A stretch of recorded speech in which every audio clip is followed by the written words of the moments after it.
فطوعت له نفسه قتل أخيه فقتله فأصبح من الخاسرين۔ یہ سورہ مائدہ کی آیت نمبر 30 ہے۔ اس سے پچھلی آیات کے اندر گزشتہ درس میں اللہ تبارک و تعالی نے حضرت آدم علیہ السلام کے 2 بیٹوں کے قصے کو بیان کیا تھا، اور اس کا ایک حصہ آپ حضرات کے سامنے کل میں نے بیان کیا تھا۔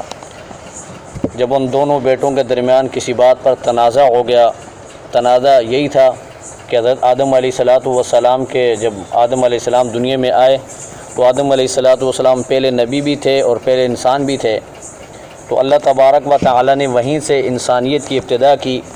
تو ایک حمل سے جو ہے 2 جڑواں بچے ہوتے تھے، یعنی ایک حمل صبح اور ایک شام۔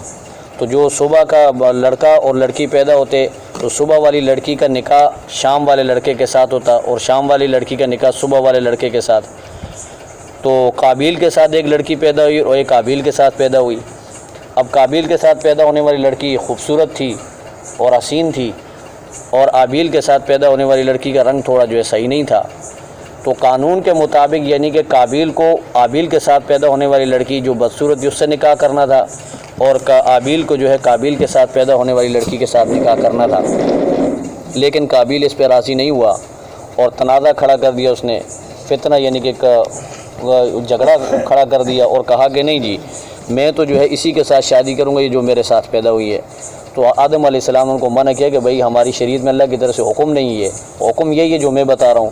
تو اس نے کہا کہ نہیں جی ایسا نہیں۔ تو پھر آدم علیہ السلام نے ان کو کہا کہ بھئی اللہ کے حکم سے بھی آپ ایسا کرو کہ قربانی کرو، جس کی قربانی قبول ہوگی تو وہ اسی کے ساتھ یعنی اس لڑکی کے بارے میں یعنی کہ اس کے ساتھ اس کا نکاح ہوگا۔ تو چنانچہ دونوں نے قربانی کی۔ اب حابیل جو ہے یہ نیک مزاج آدمی تھا، نیک آدمی تھا اور خدا ترس انسان تھا۔ اب یہ گلا بانی کا کام کرتا تھا، اس نے اپنے جانوروں میں سے بہترین جانور لیا قربانی کے لیے۔ اب دوسرا جو ہے قابیل جو ہے یہ کاشتکاری کا کام کرتا تھا، اس نے ردی قسم کا مال جو ہے وہ قربانی کے لیے مختص کیا، اور دونوں لے جا کے پہاڑ پہ رکھا۔ آسمان سے جو ایک سفید آگ آتی تھی اس دور میں، قربانی کی قبولیت ایک نشانی تھی کہ وہ آگ آ کر اس قربانی کو ختم کر دیتی، جلا دیتی۔ جس کی قربانی آگ جلا دیتی تو اس کی قربانی عند اللہ قبول ہو جاتی۔ تو ان دونوں نے لے جا کر جب اپنی قربانی پیش کی تو اللہ تبارک و تعالیٰ نے حابیل کی قربانی کو قبول کیا اور قابیل کی قربانی رد ہو گئی۔ تو اس وقت جو ہے قابیل نے یہ کہا کہ جی میں نے تجھے قتل کر دینا ہے اب، یعنی کہ انہوں نے دھمکی دی قتل کی، ابھی اقدام نہیں کیا تھا، ابھی صرف قتل کی دھمکی دی کہ جی میں نے تجھے قتل کر دینا ہے۔ تو حابیل نے آگے سے سمجھایا کہ بھائی دیکھ اس میں میرا کیا دخل ہے، اللہ تبارک و تعالیٰ متقی پرہیزگار لوگوں کی قربانی قبول کرتا ہے، اگر تو بھی تیرے اندر بھی یہ صفات ہوتی تو اللہ تعالیٰ تیری قربانی کو بھی قبول کرتا۔ اور پھر حابیل نے اس کو سمجھایا کہ بھائی دیکھ اگر تو میری طرف اپنا ہاتھ بڑھائے گا میرے قتل کے لیے تو میں جو ہے اپنے ہاتھوں کو جو ہے تیرے خون سے رنگین نہیں کرنا چاہتا، اس لیے کہ میں اللہ سے ڈرتا ہوں جو جہانوں کا پروردگار ہے۔ اب رہی یہ بات کہ تو اگر مجھے قتل کرے گا تو تو لوٹے گا میرے گناہ کے ساتھ بھی، یعنی میرے قتل کے گناہ کے ساتھ بھی، اسم کا اور اپنے گناہوں کے ساتھ بھی، اور تو خسارے میں ہو جائے گا، جہنمی بن جائے گا، اور یہ جو ہے ظالموں کی سزا ہے۔ تو کل کے درس کے اندر تو یہ چیز تھی جس کا خلاصہ میں نے آپ حضرات کے سامنے بیان کیا۔ اب جو ہے آج کے درس کے اندر اس کو باقاعدہ اس کے نفس نے آمادہ کیا، تیار کیا، برانگیختہ کیا، اور اس نے جو ہے اپنے بھائی کو قتل کرنے کی مکمل یعنی کہ تیاری کی اور اسے قتل کر دیا۔ فرمایا کہ وطوعت لہو نفسہ، آمادہ کیا، تیار کیا، لہو اس کو، نفسہ اس کے نفس نے، قتل اخیہ بھائی کے قتل کے لیے، فقتلہ پس اس نے اپنے بھائی کو قتل کر دیا، فاصبح من الخاسرین اور ہو گیا وہ خسارے میں، نقصان میں۔ اب اس نے کیسے قتل کیا، اس وقت آلہ قتل کیا تھا؟ تو چونکہ اس سے پہلے کوئی بھی انسان قتل نہیں ہوا تھا، یہ پہلا انسان تھا جو دنیا کے اندر قتل ہوا، اور وہیں سے خون ریزی کا سلسلہ شروع ہوا۔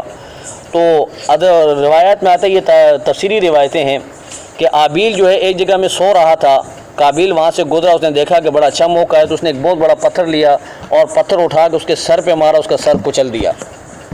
اب سر کچلنے کے بعد اس کی لاش کو کندھے پہ لے کر گھومتا رہا، پھرتا رہا، پریشان تھا کہ اب اس کے ساتھ کرے کیا۔ اب لاش جب سڑنے لگی، گلنے لگی، بدبو آنے لگی تو اسے جو ہے بہت ذہنی طور پہ یعنی کہ انتہائی تکلیف ہوئی، شدید صدمہ ہوا کہ اب کرے تو کیا کرے، تو اس کی سمجھ میں کچھ نہیں آ رہا تھا۔ تو اللہ تبارک و تعالیٰ نے فبعث اللہ غرابا، اللہ تبارک و تعالیٰ نے ایک پرندہ یعنی کوا بھیجا۔ اب یہ تورات کے اندر بھی یہ روایت موجود ہے، لیکن تورات کے اندر چونکہ لوگوں نے تحریف کی ہے تو تحریف کر کے انہوں نے کوے کے بجائے جو ہے جنگلی فاختہ جو ہے وہ لکھی ہے کہ جنگلی فاختہ اللہ نے بھیجی۔ بہرحال اصل بات یہ ہے کہ اللہ نے ایک کوا بھیجا۔ اب وہ کوا جو ہے زمین کو کریدنے لگا، یبعث فی الارض، زمین کو کریدنے لگا، زمین کے اندر گڑھا بنانے لگا، لیریہ کیف یواری سوءۃ اخی، تاکہ دکھائے یہ قابیل کو کہ وہ اپنے بھائی کی لاش کو کیسے ٹھکانے لگائے۔ تو قال یا ویلتا، پھر قابیل نے جب یہ ماجرا دیکھا، سلسلہ دیکھا، تو اپنی عقل کے اوپر افسوس کیا۔ قال، کہنے لگا قابیل، یا ویلتا، ہائے افسوس، اعجزت ان اکون مثل هذا الغراب فاواری سوءۃ اخی، میرے اندر تو اتنی عقل بھی نہیں جتنی کوے کے اندر ہے، میں تو کوے سے بھی گیا گزرا ہوں، اس کوے جتنا میں ہوتا کم از کم جو اپنے بھائی کی لاش کو ٹھکانے کا تو مجھے آتا طریقہ، مجھے تو یہ طریقہ نہیں آ رہا۔ فاصبح من النادمین، تو پس وہ ہو گیا نادم۔ یہ پوری تفصیل ہے اس واقعے کی۔ اب جب قابیل نے جو ہے آبیل کو قتل کر دیا تو قتل کرنے کے بعد اللہ تبارک و تعالیٰ نے کوا بھیجا۔ اب روایتوں میں آتا ہے کہ دو کوے آپس میں آئے، وہ نیچے زمین پر لڑنے لگے، تو ایک کوے نے دوسرے کوے کے پر وغیرہ نوچ کر اسے مار دیا، ختم کر دیا، وہ مر گیا۔ تو مرنے کے بعد زمین اس نے کھودی، اور زمین کھودنے کے بعد اس کوے کو اس میں ڈالا، اس کے اوپر مٹی ڈال دی، اس کو دفن کر دیا۔ تو اس سے ایک بات تو یہ ہمیں پتہ چلی کہ انسان کی فطرتی یعنی کہ تدفین کا طریقہ، اور انسان کو یعنی کہ لاش کو ٹھکانے لگانے کا بہترین طریقہ جو ہے وہ تدفین اور زمین کے اندر دفن کرنا ہے۔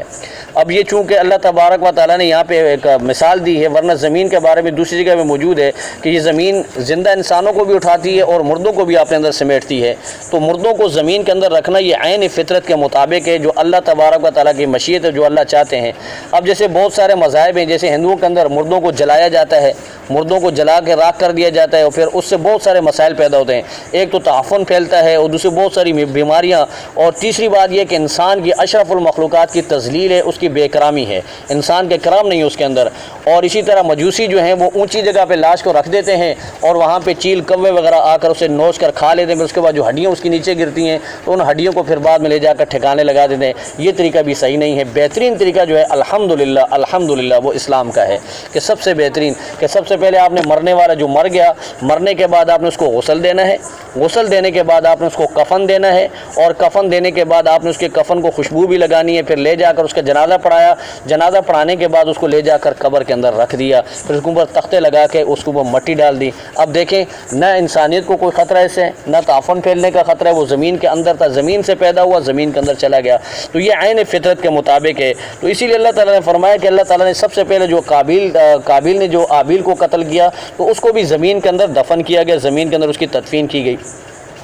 اب یہاں قابیل نے اپنے بھائی کو تو مار دیا، لیکن اس کو بہت سارے نقصان فرمایا کہ فَأَصْبَحَ مِنَ الْخَاسِرِينَ، کہ یہ نقصان اٹھانے والوں میں ہو گیا۔ اب اس کو ایک پہلا نقصان تو یہ ہوا، دنیاوی نقصان، کہ والدین اس سے ناراض ہوئے، ماں باپ ناراض ہوئے، آدم علیہ السلام اور مائی حوا اس سے ناراض ہو گئے۔ اور دوسرا نقصان اس کو یہ ہوا کہ اس نے اپنا بازو کاٹ دیا، بھائی بازو ہوتا ہے، ٹھیک ہے نا، اور اس نے اپنا بازو کاٹا۔ اور تیسرا نقصان دنیاوی طور پہ یہ ہوا کہ ظاہری جو دنیا، خارجی دنیا، اس میں یہ ہوا کہ اس وقت تک جو ہے پھلوں کے اندر پڑواٹ نہیں تھی۔ اب جیسے انہوں نے یہ قتل کیا تو اس کے بعد پھل کڑوے ہونا شروع ہو گئے، اور درختوں کے ساتھ کانٹے لگنا شروع ہو گئے۔ تو یہ تغیرات یعنی کہ اس وقت رونما ہوئے۔ تو جب اس نے یہ کر دیا تو اللہ تبارک و تعالیٰ نے فرمایا کہ اب یہ خسارے میں ہو گیا۔ اب ایک خسارہ تو یہ دنیا کا تھا، دوسرا آخرت کا خسارہ ہے۔ آخرت کا خسارہ کیا ہے کہ ابدی جو ہے جہنمی ہو گیا، اور ابد الاباد جو ہے وہاں رہے گا، اس لیے کہ اس نے جو ہے قتل ناحق کیا، اور جو قتل ناحق کرتا ہے وہ جہنمی ہوتا ہے۔ اب اس کی دو صورتیں قرآن میں بھی ہم پڑھ کے آ چکے ہیں کہ اگر کسی نے جان بوجھ کر کسی مومن کو قتل کیا، اس کی دو صورتیں ہیں۔ ایک تو یہ تھی کہ اس نے مومن کے قتل کو حلال سمجھا تو وہ کافر ہو گیا، اگر حلال نہیں سمجھتا تھا لیکن اس نے قتل کیا تو وہ پھر بھی یعنی کہ جہنم میں جائے گا، اور سزا بھگتنے کے بعد ایمان کی بدولت پھر باہر آ جائے گا، لیکن اس نے حلال سمجھا تو وہ ہمیشہ کے لیے کافر، وہ ابد الاباد جو ہے جہنم میں رہے گا۔ تو یہاں پر اللہ تبارک و تعالیٰ نے جو ہے بھائی کا ایک بہت بڑا مرتبہ اور رتبہ بیان کیا ہے۔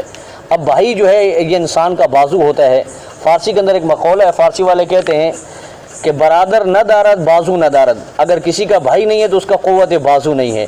اور فرمایا کہ وہ کہتے ہیں کہ مادر نہ دارد شفقت نہ دارد، اگر ماں نہیں ہے تو شفقت نہیں ہوتی، زن نہ دارد سکون نہ دارد، اگر زن نہیں ہے تو سکون نہیں ہے، یعنی بیوی نہیں ہے تو سکون نہیں ہے۔ اس لیے قرآن میں اللہ تعالیٰ نے بیوی کے بارے میں لتسکنوا الیہا کا لفظ لکھا ہے کہ لتسکنوا الیہا وجعل بینکم مودۃ ورحمہ، کہ انسان کے جسم جب یعنی کہ تھکا ہوتا ہے یا اسے بے قراری ہوتی ہے، بے سکونی ہوتی ہے، تو اللہ تبارک و تعالیٰ نے یہ طریقہ بتایا ہے کہ آپ بیوی کے ساتھ جائیں اور بیوی کے ساتھ رہیں، اس کے ساتھ تھوڑی یعنی کہ بات کرنے سے اللہ تبارک و تعالیٰ تمہیں سکون عطا فرما دے گا۔ تو اس کے اندر اللہ تعالیٰ نے مودت اور پیار اور رشتہ اور سکون رکھا ہے۔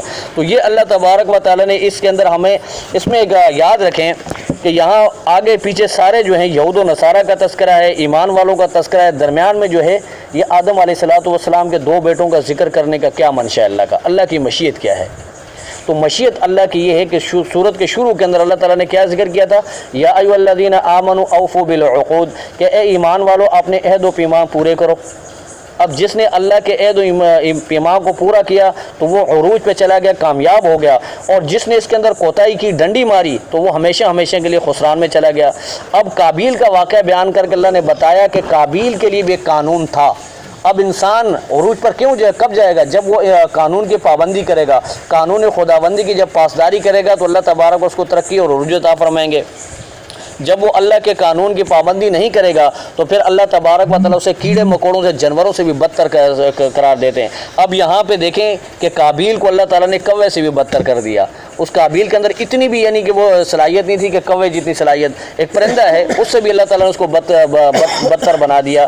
تو جب انسان اللہ کے قانون کی پاسداری اور اس کی یعنی کہ ذمہ داریوں کو ادا نہیں کرتا، جو اللہ نے ہمارے اوپر ذمہ داریاں عائد کی اس کو پورا نہیں کرتا، تو پھر یہ انسان اسی طرح جانوروں سے بدتر ہو جاتا ہے۔ تو اللہ نے ایمان والوں کو سمجھایا کہ دیکھو اگر میرے قانون کی پاسداری کرو گے تو کامیاب ہوگا، قانون کی پاسداری نہیں کرو گے تو وہی قابیل والا انجام تمہارا بھی ہوگا۔ جس طرح اس نے میرے قانونوں کو توڑا اور میرے احکامات کو پس پش ڈالا تو اللہ تبارک و تعالیٰ نے اس کو ہمیشہ کے لیے خسارے میں ڈال دیا۔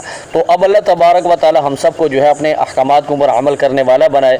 بہرحال یہاں آگے جو آخری جو جملہ ہے فَأَصْبَحَ مِنَ النَّادِمِينَ، پس وہ ہو گیا نادم۔ اور حدیث میں اللہ کے نبی نے فرمایا کہ التوبۃ الندم، کہ ندامت ہی توبہ ہے۔ اگر بندہ گناہ کرنے کے بعد ندامت اختیار کر لے تو سمجھو اس نے توبہ کر لی۔ اب یہاں پہ قابیل نے تو ندامت کا اظہار کیا ہے، تو علماء نے لکھا ہے کہ یہ ندامت اپنی عقل پر اس نے کی کہ میری عقل اتنی نہیں ہے۔ اس نے اپنے گناہ پر نادم نہیں تھا وہ کہ میں نے جی گناہ کیا، مجھ سے بڑا گناہ ہو گیا، اس پہ نادم نہیں تھا، اس پہ تو وہ آمادہ تھا، خوش تھا۔ وہ اپنی عقل پہ نادم تھا کہ میری مات اتنی ماری گئی کہ میرے اندر کوے جتنی عقل نہیں ہے، ٹھیک ہے، میں اپنے بھائی کو ٹھکانے نہیں لگا سکتا، تو اس لیے اس کی توبہ قبول نہیں ہوئی۔ ورنہ جو ہے ندامت جو ہے یہ بذات خود توبہ ہے۔ اور تیسری یہاں چیز جو خاص اللہ تبارک و تعالیٰ نے بیان فرمائی وہ یہ ہے فَطَوَّعَتْ لَهُ نَفْسُهُ، کہ اس کو اس کے نفس نے آمادہ کیا۔ تو یہ بات سمجھنی چاہیے، انسان کو جب اللہ تعالیٰ نے پیدا کیا ہے تو 2 دشمن ہمارے ساتھ اللہ تبارک و تعالیٰ نے پیدائش کے وقت لگا دیے ہیں۔ اب وہ 2 دشمن، ایک